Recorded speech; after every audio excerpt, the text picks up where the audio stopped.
যখন কোনো বান্দা সূরা ফাতিহার একটা করে আয়াত বলে আলহামদুলিল্লাহি রাব্বিল আলামিন, সঙ্গে সঙ্গে আল্লাহ জবাব দিয়ে বলেন হামিদানি আবদি, বান্দা তুই আমার প্রশংসা করলি।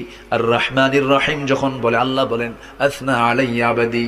মালিক ইয়াউমিদ্দিন যখন বলে আল্লাহ বলেন মাজ্জাদানি আবদি।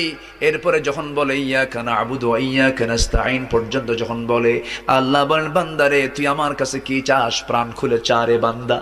ইহদিনাস সিরাতাল মুস্তাকিম থেকে শুরু করে নিয়া ওয়ালাদ-দাল্লিন পর্যন্ত যখন বান্দা বলে তখন আল্লাহ বলেন বান্দা নামাজের মধ্যে এমন প্রেমের খেলা খেললি বান্দা, তুই যা চাইলি সব আমি আল্লাহ কবুল করলাম। ওই বান্দা যখন রুকুতে যায় আল্লাহ তখন অস্থির হন। ওই বান্দা যখন সিজদায় যাওয়ার জন্য প্রস্তুতি নাই, সমস্ত ফেরেশতাকে ডাক দিয়ে বলেন ও ফেরেশতারা, এই বান্দাগুলো আমাকে দেখলো না, রাসূলকে দেখলো না, কোরআনকে দেখে হাদিসকে বিশ্বাস করে আমাকে খুশি করার জন্য তার সবচেয়ে সম্মানজনক